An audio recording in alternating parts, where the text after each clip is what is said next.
I'm back. Let me put on a little bit more light, although that was quite romantic. Yeah, that's better. Okay, so this is just a short session. So we've done rollers, the grid rollers, the foam rollers, but this is a spiky ball. So I'm bringing it close to the camera so you can see. And you can get different ones as in size and also how hard they are as well. I also use a lacrosse ball.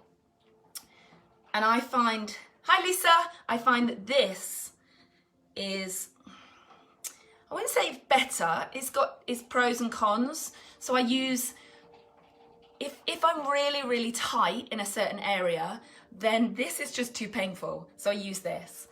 Tennis balls are okay if that's all you've got, but they do tend to be quite squidgy, and if you're really tight, sometimes they can just get lost, particularly in the bigger areas like a bums, all right? So I use kind of different ones for different areas of my body.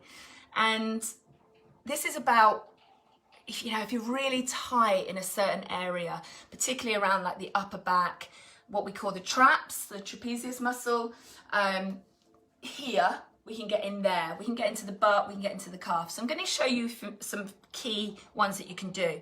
Now, if you're just coming on, it is important that you've warmed up. You need to mobilize, okay? So what I would say is if you haven't warmed up, you just watch this and then you do this another time.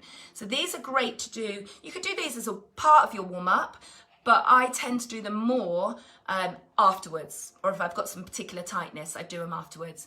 The roller, I tend to put more as a warm-up, definitely, and as a cool-down. But these are primarily for my cool-down, or a tight area. Golf balls, do not use golf balls.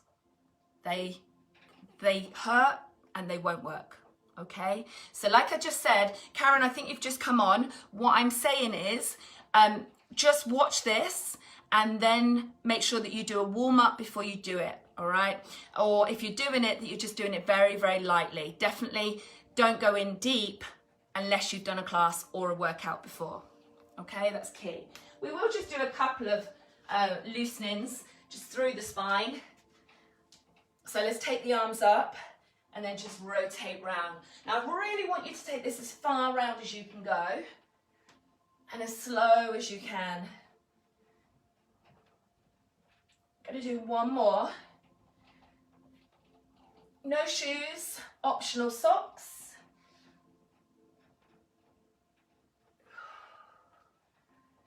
Okay, two more. And one more time. Lovely. Just draw the shoulders back. Nice and easy. Two more. One more time. Okay, so if we're really tight in this area here, we could do this against the wall. Now, because of the position of my walls in this place, it means that I'd have to keep moving the angles of the camera. So I'm not going to do that. So I'm going to show you on the floor, but it is exactly the same. So you would be up against the wall and the ball would be in this area here. So put your fingers in now and just feel where it's really tight. And that's literally where we're going to put the ball. So whether it's a spiky ball or the lacrosse ball. Now, with the spiky ball, if you've got bare skin,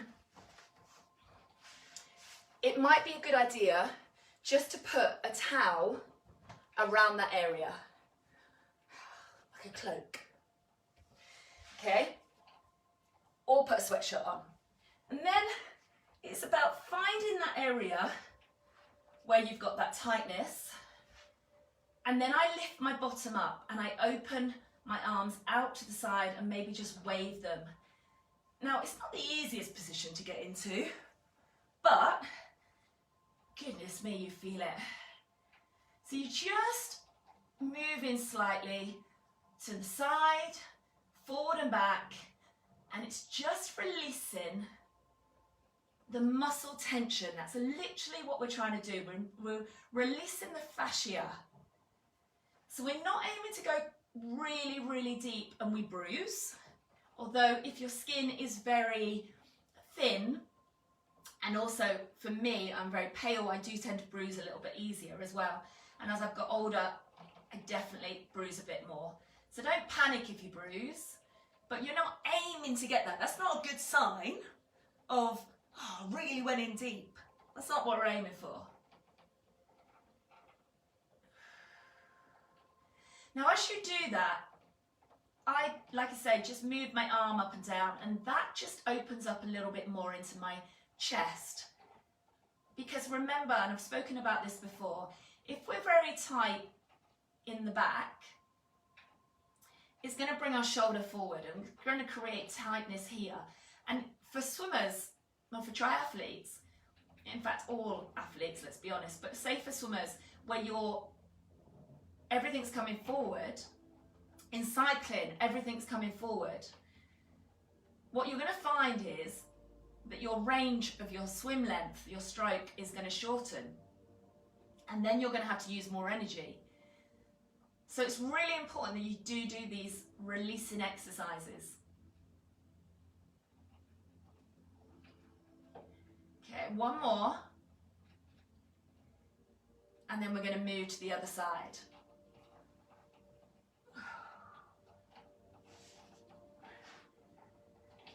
It's also really good if you get a lot of headaches. And obviously we get headaches for different, it could be time of the month, it could be you get migraines, but we also get headaches when we're like tension headaches. And this is a real indicator. So if you're really tight in here and you're starting to get more headaches, then go to this first. Be this your first port of call. Just release that, because I can feel that in my head, and I can feel, or I did on the other side, it start to ease.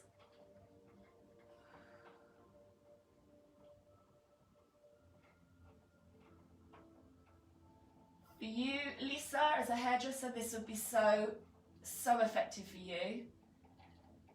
For people that work in offices or working from home, give this to your team.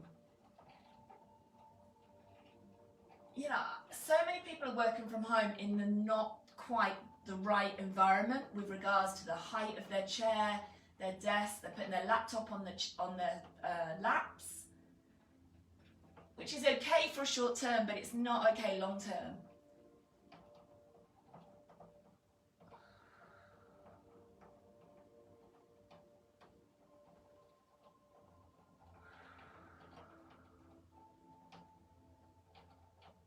And release. Okay, now just sit up and just roll the shoulders back.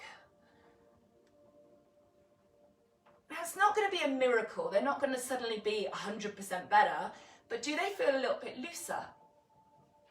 And if you did that regularly, like maybe twice a week, 3 times a week, can you see the benefit of it? Now I've talked about feet massively.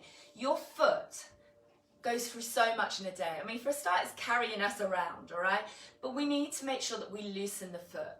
So we're going to come back up to standing, and we're going to put our foot over the ball. Now, if you want to make this a little bit more uncomfortable, take your sock off. And then you're just rolling it from the toes, ball of the foot, midfoot, heel. And when you feel a little bit of tension in there, just stay in there, and just a little movement forward and back. Strip it. If you're really tight in here, honestly, it's going to affect everything. It's going to affect how much you can lift up onto your toes. It's going to affect your ankle flexibility. The body works as a kinetic chain. So if we've got foot issues, eventually it's going to come right up into the hips, the lower back, and maybe even the upper back. So do not underestimate how powerful this exercise is. This really should be done at least every other day.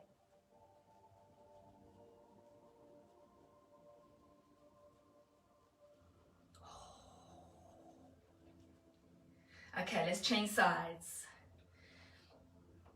Now, I talk about being mindful a lot, and for me, I think we all know, my left hip, my lower back, my left calf has always been my problem area.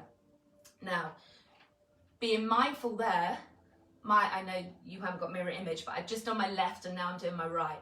The difference, the uncomfortableness in my left compared to my right is like a number 10 and number 5. So this to me is a real slap in my face to remind myself I need to practice what I preach. So this ball is not going to go back into a drawer, it's going to stay in that area there so that I can see it every single day and remind myself to do it. And release. Okay, so again, just have a little walk around from your toes, from your heels. Don't your feet feel better? So we're now going to go into the glute. So piriformis, glute med, we use this all the time. We use this just to even walk. So if you put your fingertips there and you walk forward, people think, oh, I'm just using this muscle here. We're not, we're using these muscles. We use these muscles when we run. So these need to be strong, but they also need to be released. And so it could be the lacrosse ball, the tennis ball, or the spiky ball. And we're going to put it around the outside of that bottom. And then you're going to find that area. You will know when you've got it. And then just again, a little movement forward and back. Make sure you are breathing. Okay, excuse the facials right now, or the ones that are about to come, because I have hit the spot. That is uncomfortable, but nice.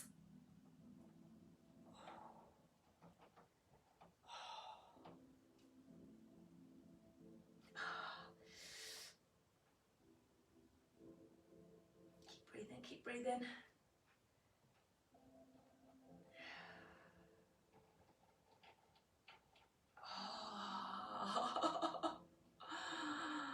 Oh, let's do the same on the other side.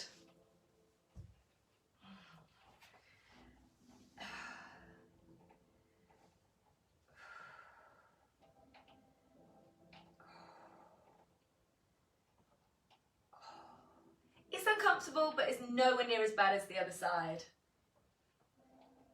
I mean, it's not like sitting down and having a glass of wine comfortable, is it? But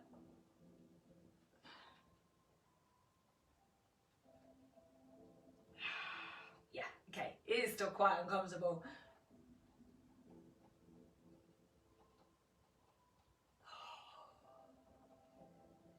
And release. Okay, now I was going to change to the lacrosse ball, but we'll stay with the spiky ball. We're going to just take it now onto the calf. So you could just move the leg backwards and forwards or side to side. You could also make it more intense by lifting your bottom up and just stripping, moving forward and back. You do not need to put a lot of pressure on here. When we do this one with the grid roller, I tend to suggest that you put the other leg on top. I would not do this with the spiky ball. Now, keep that going, but we have a gastroc muscle that sits over the top, which is this bigger one here. And underneath here, we have a soleus that kind of sits a bit lower and a little bit deeper. So we do need to go right in the belly, but also a little bit lower, but not over the Achilles. Okay, just into this area here. Don't do it for too long. So let's go now to the other side.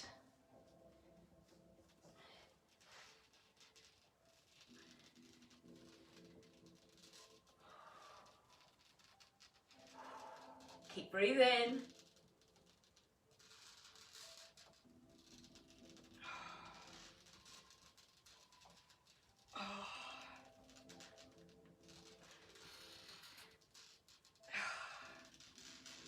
One more. Oh. Now you could do the same for your hamstrings, but what I want to show you now is right into the psoas muscle and into the hip flexor.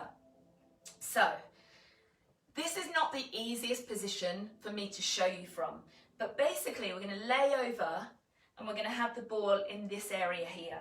So if you put your thumb in there, you can feel a bit of tension.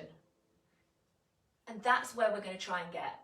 Again, we do not want to put too much body weight through it. And then the same on the other side, okay?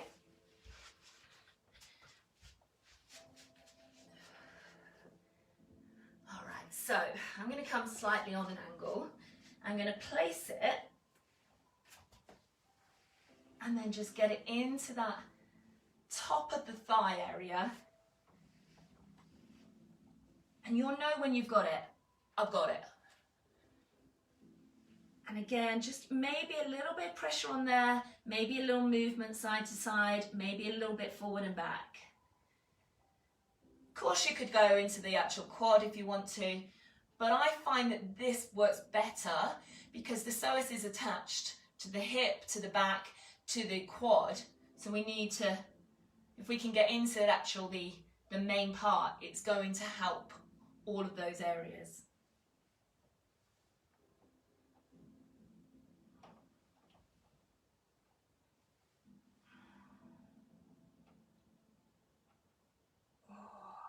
And I can feel that releasing through my lower back as well.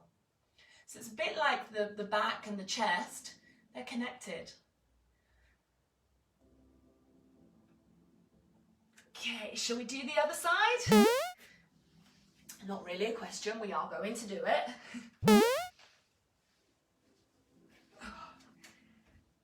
It's not the easiest position to get into, is it? Just play around, see where you can find it.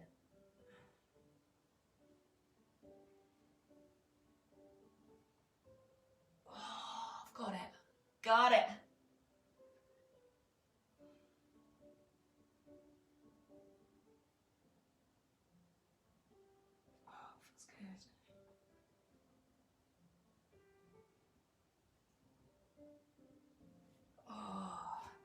And then just gently release.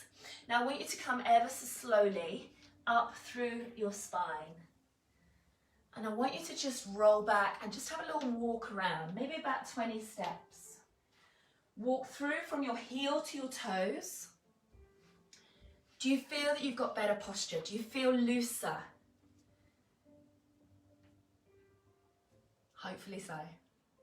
Let's take those legs wide. Let's take the arms up. Take a deep breath in. And exhale. One more time.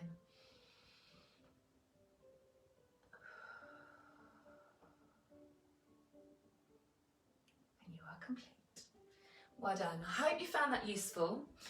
What people need to realize is that fitness, or we all need to realize this, that fitness isn't just about doing the hard, jumpy stuff. It's about doing the longer, leaner things. It's about doing weights. It's about doing conditioning. But it's also about mobility, flexibility, and releasing. Because if we just do the hard stuff all the time, our body will just go into a bit of a matrix and it will just tighten and one day it will break. So we need to nurture it. And that's what we're doing there. Let me know how you found that and how you feel later on today. It will help you 100%. And I hope you found it useful. If you want more of these types of sessions, let me know. But thank you. Thank you very much for joining me. And I will see you very soon. Okay, bye-bye.